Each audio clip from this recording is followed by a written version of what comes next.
Monsieur le maire, bienvenue dans C'est-à-dire. Les parents d'élèves se mobilisent depuis des mois contre les fermetures de classes et le manque de moyens dans les écoles de Gennevilliers. Combien de classes sont menacées de fermeture à la rentrée de septembre 2026? Alors déjà, je voudrais dire que les parents d'élèves ont raison de se mobiliser, comme les enseignants et la ville avec eux, parce qu'il y a des suppressions trop importantes de classes. Il y a certes une petite baisse de démographie, mais d'abord, on devrait profiter de la baisse de la démographie pour améliorer les conditions d'études des enfants et de travail des enseignants. Et en plus, je ne crois pas que les chiffres de l'éducation nationale correspondent avec nos chiffres. Et donc, pour l'instant, il est prévu 2 suppressions en maternelle et 2 créations, mais il est prévu 10 suppressions en élémentaire, ce qui est beaucoup pour une ville comme la nôtre. Et donc, on veut continuer d'avoir les moyens. Moi, mon exigence, c'est qu'il y ait toujours moins de 24 élèves par classe en élémentaire et en maternelle, encore moins en maternelle d'ailleurs, à Gennevilliers. C'est des conditions d'études importantes pour leur réussite. Alors donc vous entendez la colère des parents, mais comment est-ce que vous les accompagnez? On les accompagne, on a fait un vœu au conseil municipal, on est présent dans les manifestations, on prend rendez-vous avec le directeur de l'EDAZEN, le directeur d'académie. Elsa Fossillon intervient à l'Assemblée nationale et pose aussi des questions écrites au ministre de l'Éducation nationale. Bon bref, on soutient cette lutte. On a d'ailleurs, les années précédentes, ça nous a permis de récupérer des postes à chaque fois. Et d'ailleurs, si on a toujours moins de 24 élèves par classe ou moins de 25 élèves par classe dans notre ville. On est une des seules villes dans le département à être comme ça. C'est aussi le fruit des actions des parents, des enseignants et de leur municipalité. Et c'est menacé du coup pour la rentrée prochaine? Moi, je pense qu'on peut gagner, mais il faut qu'on se mobilise davantage pour faire céder l'éducation nationale. On trouve de l'argent pour faire la guerre, on n'en trouve pas pour l'éducation des enfants. Je trouve ça complètement scandaleux.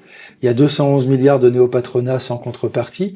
Bref, il y a de l'argent, contrairement à tout ce que on nous raconte à la télé et sur les économistes libéraux ou les politiques libéraux. Il existe de l'argent, c'est une question de choix. Où on le met pour le développement des êtres humains, où on le met pour la guerre ou l'actionnariat. Justement, on peut se poser la question, quand est-ce que les enfants cessent d'être des chiffres sur une carte scolaire finalement? Pour nous, c'est justement, vous avez raison, c'est pas que des chiffres. Et la ville investit beaucoup, mais si on veut que nos investissements en qualité des écoles, mais aussi en qualité des prestations que l'on permet aux enseignants d'obtenir grâce à la ville. Je pense à toutes les activités culturelles, sportives qu'on leur permet de choisir et de développer avec les enfants. Je pense aussi aux classes transplantées gratuites pour les parents. On met beaucoup d'argent. Il faut que l'éducation nationale continue de mettre de l'argent dans nos écoles à Gennevilliers, parce qu'il faut mettre le plus là où il y a le plus de besoins. Alors, mais comment est-ce que vous expliquez que tous les ans, c'est le même combat finalement? Parce qu'on a des gouvernements qui préfèrent réduire l'école publique pour favoriser l'école privée, parce qu'on ne réduit pas dans l'école privée. Moi, j'ai demandé au directeur académique, je voudrais avoir les chiffres de l'argent public mis dans les écoles privées et savoir si ça baisse autant que dans les écoles publiques. Je crois que ça ne baisse pas. Parce qu'en fait, l'école privée bénéficie justement de la casse du service public. Donc c'est pour ça, se battre pour l'école publique, c'est vraiment de se battre pour garder des moyens. Mais est-ce que finalement la ville peut vraiment protéger l'école par rapport en rapport de force à l'éducation nationale? Jusqu'ici, c'est ce que nous faisons. Nous y arrivons pour une grande partie.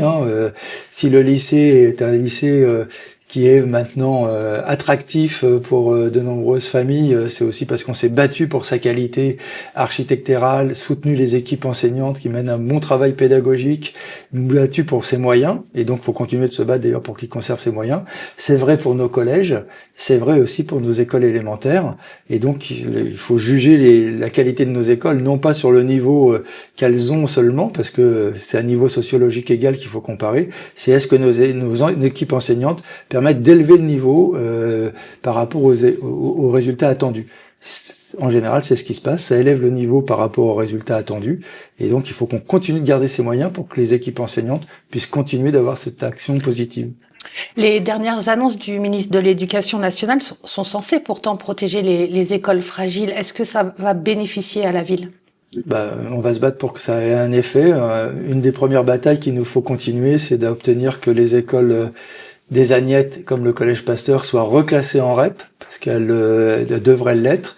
C'est une promesse que nous avaient fait les différents ministres de l'Éducation nationale et politique de la ville ces 15 dernières années. C'est pas fait. Ça fait partie des campagnes à mener là. Les élections municipales sont passées partout en France et donc il faut rechoisir de redéployer des moyens là où il y a des besoins et puis de continuer à imposer peut-être que les baisses démographiques existent, mais que ça serve à améliorer les qualités de l'enseignement.